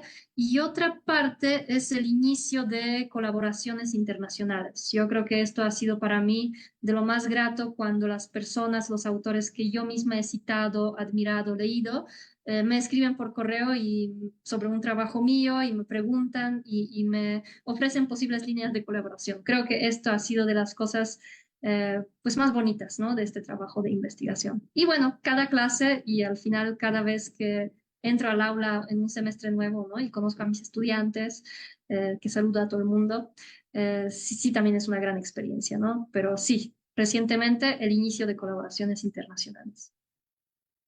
Pues muchas felicidades por estas nuevas colaboraciones internacionales y estos artículos que ya están saliendo, que pues como Por usted fin. menciona, ha estado trabajando mucho tiempo y de verdad muchas felicidades y espero que, bueno, de parte del seminario, espero que siga pues creciendo en este aspecto en su carrera académica. Y pues relacionado con la facultad, ¿qué es lo que más le gusta de impartir clases en la Facultad de Ciencias Políticas y Sociales? Eso, ¿no? Estudiantes. La verdad es que sí le agarré un gusto muy fuerte a la docencia porque creo que tengo una conexión, la verdad, bastante bonita con mis estudiantes. Es muy grato ver cómo logran asimilar temas bastante complicados al final, ¿no? Entonces siento que es como un logro personal de transmitir el conocimiento y que haya recepción del otro lado. Ver que hay interés incluso cuando estamos tratando temas tediosos. Yo entiendo que a veces estamos cansados, cansadas, llevamos una fuerte carga académica, otras asignaturas y aún así veo como este interés, ¿no? Y eso, ¿no? De haber estado ahí como estudiante y ahora estar como profesora, creo que es también bastante divertido. Estar del otro lado del Sí, salón, de la silla exactamente. al escritorio. Pues muchas gracias y también esta parte me parece muy interesante que le haya gustado, pues no solamente México, como ya lo había mencionado, que haya visto en este país su otra nueva casa, otra nueva, pues si no, donde se siente a gusto, que aparte también les gustó pues su estancia en la facultad, tanto que llegó a estar del otro lado, ¿no? Ahora del lado del escritorio y del pizarrón. Y espero quedarme. Así que, Sí, esperemos que sí, porque además pues es una muy buena profesora. Y gracias. bueno, la siguiente pregunta es, en un contexto donde el cambio climático está impactando las finanzas globales, ¿cómo se entrelazan sus intereses en crisis económicas y seguridad energética? A ver, o sea, mis intereses de investigación. Sí, o sea, definitivamente, yo lo veo como temas totalmente conectados, sobre todo porque actualmente vivimos en un mundo tan consumista, tan economizado, tan financiarizado, que curiosamente, y yo no creo que sea la dirección correcta, pero es lo que hay, las soluciones que más importantes que le encontramos a la crisis ambiental, crisis climática, son en el frente económico, financiero, fiscal y monetario, ¿no? Entonces estamos proponiendo, las IFIs están proponiendo, los países en el Acuerdo de París están proponiendo al final políticas de mitigación, de adaptación, de resiliencia, de naturaleza económica, al final, ¿no? Le intentamos poner un precio a las emisiones, los famosos bonos de carbono, ¿no? O sea, estamos intentando atacar la crisis financiera desde el frente fiscal, es decir, poner impuestos, ¿no? Sobre lo que estamos contaminando. Entonces, al final tenemos una visión de solucionar esta crisis sumamente económica, por eso creo que es tan interesante. ¿Y por qué me interesa la crisis económica? Porque obviamente el cambio climático va a causar una serie de crisis nuevas, sin duda, que se avecinan y que van a suceder, ¿no? O sea, eso es evidente porque con cada desastre natural vamos a tener una crisis de mayor o menor impacto, ¿no? O de mayor o menor nivel. O sea, algunas crisis se van a quedar como locales, pero otras van a tener sin duda un impacto global. Y la seguridad energética, porque al final, si estamos en crisis ambiental, sobre todo la crisis climática, pues tenemos que hacer una transición energética, porque lo que más contamina al final son los combustibles fósiles, que son la base actual de nuestra economía, ¿no? Entonces tiene que haber una transición energética y si hay una transición energética, eso pone en el corazón de la discusión el justamente tema de la seguridad energética en este sentido, ¿no? Porque va a haber reajustes geopolíticos, va a haber nuevos minerales en el mapa geopolítico del mundo, va a haber todavía mucha importancia del gas por un largo tiempo, porque al final es como este combustible fósil que es el puente, porque es el más limpio, y ya, o sea, creo que son temas sumamente interconectados. Esto que menciona me parece muy interesante porque además también siento que dentro de estas crisis económicas y energéticas y medioambientales se tiene que ver este papel crucial de la gestión del riesgo, cómo es que si no se pues controlan o no se gestionan adecuadamente, implican riesgos que pues en lo económico, en lo energético y en lo medioambiental pueden acrecentar más el problema, ¿no? O sea, si no se gestionan como Totalmente. adecuadamente. Sí, sí, totalmente. Sin duda, los desastres tienen impactos económicos, tienen impacto en los precios, en los mercados financieros y en lo social, que es lo que más nos interesa al final, ¿no? Sí. Y más que nada ahorita como todo esto que está pasando medioambientalmente, como pues sí, estas nuevas olas de calor, por ejemplo, que evidentemente Ujú. tienen que ver con este cambio climático, pues sí se tienen que como gestionar bien, ¿no? A la par de las crisis económicas que pues van muy vinculadas. Eh, Totalmente. y bueno, la siguiente pregunta es, ¿qué ha aprendido a colaborar con diferentes equipos de trabajo internacionales como la Asociación de Economía Evolutiva? Bueno, he colaborado como con diferentes seminarios, con diferentes grupos de trabajo dentro de la misma facultad, como por ejemplo el seminario de análisis cuantitativo, ¿no? De relaciones internacionales. Antes trabajaba mucho con el doctor José Luis Orozco dentro de sus proyectos. Y bueno, digamos que la Asociación de Economía Evolutiva es un proyecto bastante nuevo. Inicié a colaborar con este grupo hace relativamente poco.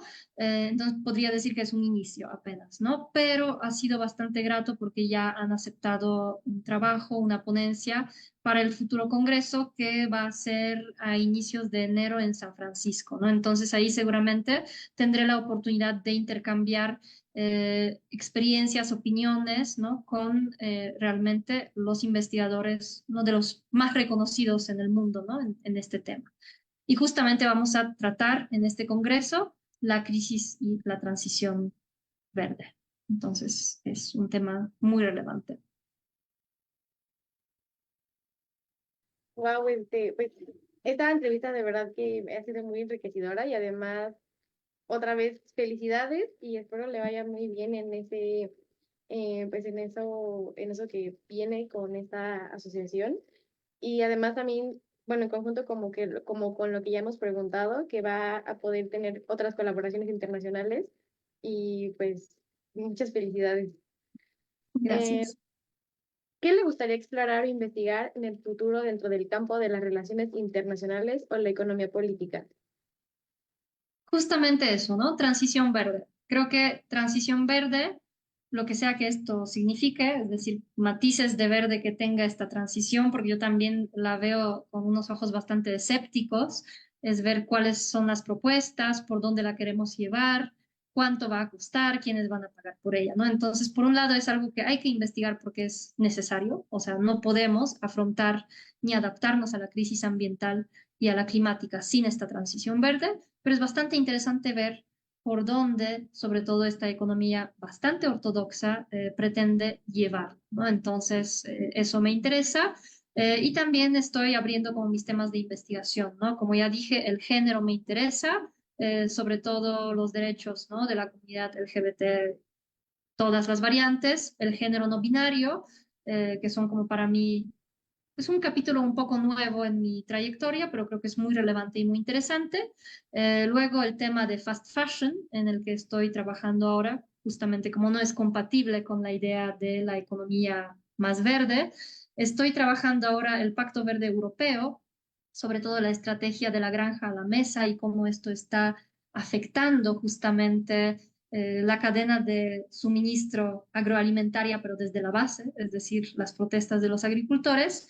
Me interesan también mucho las redes de poder en las IFIs, en las distintas organizaciones internacionales y, bueno, justicia fiscal. justicia fiscal es otro gran tema que quiero profundizar. Bueno, temas muy interesantes y que también están como actualmente muy vigentes.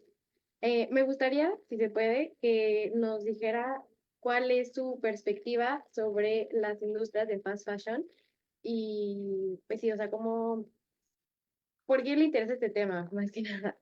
Porque justamente, o sea, según los reportes, fast fashion está contribuyendo con casi 12%, bueno, hay varios reportes, ¿no? Entre el 8% y 9% del total de los gases de efecto invernadero, si lo comparamos con la agricultura de unos 12%, ¿no? Entonces, es realmente alta la contribución en este tema de la contaminación. Y es realmente algo que no considero necesario, o sea, no considero éticamente sostenible ni necesario, ¿no? O sea, es algo que creo que si comparamos justamente la contribución de algo como la industria fast fashion con la industria agroalimentaria, si contribuyen casi lo mismo, pues estamos en un problema, ¿no? Además es este modelo económico que creo que debemos de cambiar profundamente, este modelo económico de desecho, de comprar para tirarlo, comprar para devolverlo. También hay muchas implicaciones sociales, éticas, ¿no? Ya sabemos que mucha de esta industria realmente se basa en el trabajo casi esclavo de las personas. Entonces hay muchas cuestiones ahí ambientales, pero también casi éticas, morales y sociales, ¿no?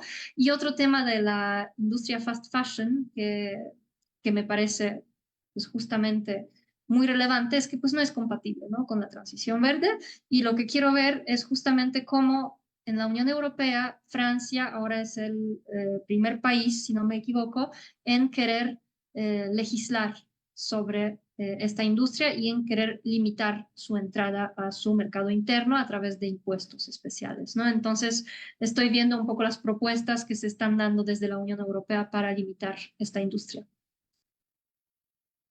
Mm, eh, bueno, me parece interesante de esto que está mencionando, que, por ejemplo, ahorita uno de los países como dentro de esta industria de fast fashion es Bangladesh, pero Ujú. como bien depende de como de la perspectiva y del contexto de cada país, ¿no? Porque, por ejemplo, ahí en Bangladesh se conoce que la industria textil fue una de las industrias más importantes en su economía y ver Claro, cómo fast fashion está también como está como esa doble cara, ¿no? De lo que significa sí. para el país y también como para la contaminación y para mundialmente, ¿no? O sea, esto que representa lo negativo, pero también la contribución que puede tener al interior de los países donde se desarrolla, ¿no? Que también, obviamente, Totalmente. pues, Totalmente, o sea, son moneda de doble cara, definitivamente. Hay una parte de oferta, una parte de demanda. Sí, es un trabajo muchas veces básicamente esclavizado, pero también es un ingreso, por mínimo que sea, del cual dependen muchísimas familias. No lo dudo, no lo niego. Siempre, ¿no? Es una moneda de doble cara. Creo que es el mismo caso, por ejemplo, en México. Si en México vamos a decir que México tienes que dejar de producir petróleo porque necesitamos ser verdes, ¿qué va a hacer México? O sea, ese es el problema, ¿no? O sea, siempre, como dije, de estas crisis tan multifacéticas hay ganadores, hay perdedores, hay efectos colaterales. Entonces, nunca, pues nadie dijo que eso iba a ser sencillo y que no iba a tener costos. Sí va a tener costos, pero bueno, sí, es una cuestión un poco complicada y de doble cara, ¿no? También ujú, está como totalmente. aspecto del papel que influye estas industrias para las mujeres, porque también se ve que son campo de trabajo para ellas. Ujú. Entonces, sí, o sea, no es como toda una cuestión de No es sencillo. impacto negativo y el positivo que tiene en países como Bangladesh, ¿no? Ujú. Y bueno, la siguiente pregunta es, si pudiera proyectar el futuro de América Latina en el escenario global en los próximos 10 años, ¿cómo visualiza su rol frente a los desafíos energéticos, financieros y políticos? Pues creo que un poco se conecta con lo que acabas de decir, ¿no? La doble cara, que creo que el reto más grande tanto para América Latina como para cualquier otra región o país será justamente combinar la transición ambiental necesaria, la transición verde, con el desarrollo. De hecho, en América Latina, en la CEPAL, hay una teoría muy interesante que se conoce como la teoría de las tres brechas. ¿En qué consiste? Así rapidísimo. Para no emitir gases de efecto invernadero, justamente para frenar el cambio climático por debajo de este umbral crítico de 2 grados centígrados, que es totalmente crítico, tendríamos que decrecer. O sea, no solamente deberíamos de no crecer, sino decrecer. Tendríamos que estar en permanente, básicamente, crisis económica, ¿ok?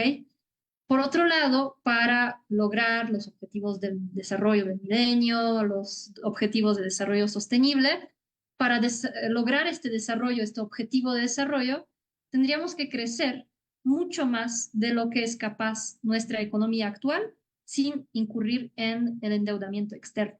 Entonces, esas son estas 3 brechas y cómo vamos a hacer compatible estas cosas que parecen contradecirse por completo, ¿no? Entonces creo que este va a ser un gran reto para América Latina, para todas las regiones, eh, y bueno, próximos 10 años, tal vez un poquito más a largo plazo, creo que sí, en América Latina hay varios minerales, ¿no? Que van a ser fundamentales para las energías renovables.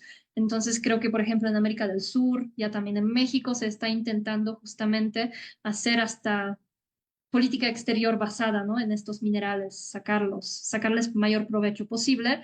Aquí de nuevo, y lo repito, tendríamos que ver que no nos quedemos en esta condición de economía de enclave, sino que podamos realmente tener un mayor control de toda la cadena de suministro, no solamente la parte de extracción, ¿no?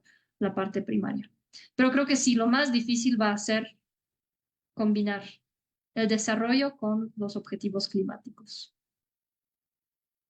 Sí, además creo que en esta parte de estas nuevas políticas encaminadas a lo verde, también siento que muchas veces vienen, o sea, como que son muy generales y pues no se adaptan a los países o a los intereses personales. Entonces sí me gustaría que hablara un poquito más sobre estos política exterior de los minerales. Yo desconozco, entonces si puedo hablar un Bueno, poco. litio, tan solo litio, ¿no? O sea, que intentemos justamente hacer, por ejemplo, en América del Sur se están haciendo integración, ¿no? Regional alrededor justamente de la exploración y explotación del litio. En México también intentamos, pues incluso todas las controversias que ha habido alrededor del litio, ¿no? O sea, lo que hemos dicho de que estamos, que si tenemos reservas, que si no tenemos reservas, que cuántas son, todo eso es al final jugar con los mercados internacionales, crear expectativas y presentarnos al final como una futura potencia, por ejemplo, en términos de litio, que ya sabemos que es fundamental para los coches eléctricos, para las baterías, ¿no? O sea, mostrarnos como yo México tengo litio, tengo mucho litio y pues voy a poder usar este recurso como esto, ¿no? Como al final un arma híbrida, una herramienta de política exterior no tan convencional, ¿no? Entonces, un poquito me refiero a eso. Y lo que tú decías de que pues al final hay luego políticas de unitaria que no contemplan necesariamente las necesidades de los países sobre esta transición verde, pues justo el tema que estoy investigando y que espero presentar en el Congreso, ¿no? En 2025, que es justo eso, ¿no? Analizar a fondo las condiciones verdes de las IFIs y ver por dónde quieren llevar esta transición. Muchas gracias y muchas gracias igual por este ejemplo de litio, que sí también se está viendo cómo este mercado está creciendo y no solamente pues en América Latina, sino que creo que me parece que también en África están usando estos recursos, ¿no? Estos Realmente. nuevos recursos. Y bueno, y ahora sí ya tenemos como esta parte pues de las preguntas personales, pero surgió una pregunta un poco salida de esto que ya habéis comentado, que es, ¿cuál es su comida favorita mexicana y polaca? ¿Y en qué consiste la polaca?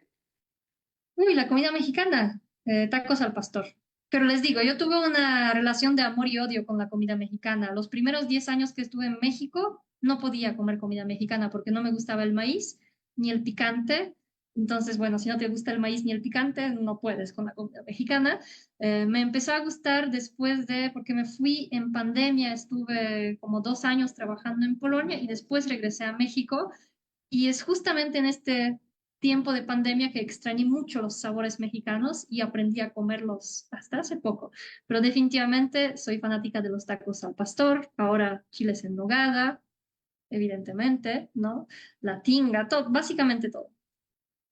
Menos el pozole, que no me gusta. Lo siento.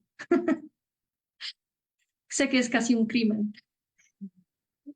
¿Y la Eh, polaca es su comida la favorita? polaca, mucha papa, hacemos muchas cosas con la papa.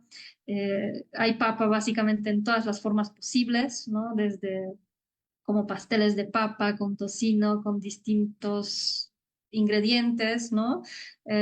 Papa cocida, papa frita, papa de todos, en todas las formas y de todos los colores. De hecho, tenemos distintos tipos de papa, muy diferentes, ¿no? Tenemos como mucha riqueza en este sentido. Y bueno, la comida creo que más emblemática son los pierogi, que son como ravioles rellenos de muchas cosas. Pero bueno, no sé cocinar. No los voy a invitar a comer comida polaca a mi casa porque no sé cocinarla. Entonces, ni la polaca ni la mexicana. Pero bueno, puedo comerla. Muchas gracias. Y bueno, últimamente ha comido su comida natal aquí en México. No, como O... no sé cocinar, de verdad no sé cocinar. Es un talento que tenemos en mi familia de que las mujeres no sabemos cocinar desde mi tatarabuela, básicamente. Entonces no soy capaz de prepararme nada aquí. A veces logro comprar algo, pero no. Como comida polaca cuando estoy de vacaciones. Bueno, con esta pregunta cerramos esta sección de las preguntas personales y muchas gracias nuevamente pues, por esta entrevista. Le cedo la palabra a mi compañera Carla Almaraz.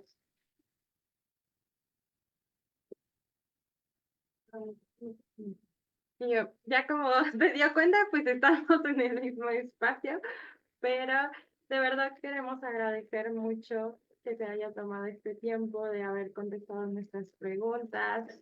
Creo que nos llevamos muchas reflexiones y cuando quiera, pues, o sea, yo no soy la mejor cocinera, pero aquí en el seminario, luego aquí nos hacemos a veces entre todos hay algunos pequeños platillos o aquí en la facultad también le podemos invitar, tal vez no lo hagamos nosotros, pero conocemos lugares aquí dentro que nos gustan mucho. Muchas Entonces, gracias. Salimos de esta entrevista con hambre, ¿verdad? sí. De tacos. Y ya va siendo la hora de la comida también. Sí, ¿verdad? Muy bien. Pues con esto, aparte de agradecerle, también queremos agradecer a la audiencia que estuvo siguiendo la transmisión, así como también pues quienes son otra vez nuevamente repetir, porque creo que es muy, muy importante, a videoconferencias y al doctor Edmundo Hernández Vela, que pues no sería posible sin ellos este espacio. Entonces, muchísimas gracias. De verdad, también a la audiencia le queremos recordar que no se pierda el próximo episodio. De Rostros de la Academia tenemos una sorpresa porque ahí va a estar en anonimato hasta que ya pronto, esperamos el lunes, vean el cartel, pero es sorpresa. Entonces, muchísimas gracias, doctora Ágata. Le cedo la palabra a mi compañera Abril. No hay mucho que decir, creo que Carla ya también nos dijo como lo más esencial. Para mí fue una experiencia muy bonita hablar con usted, realmente también me dio muchas cosas y pues bueno, ojalá que se repitan este tipo de ocasiones y podamos verla pues más seguido por aquí, doctora. Muchísimas gracias. Gracias por todo y nos vemos por la facultad. Y provecho ahorita. Gracias. Gracias.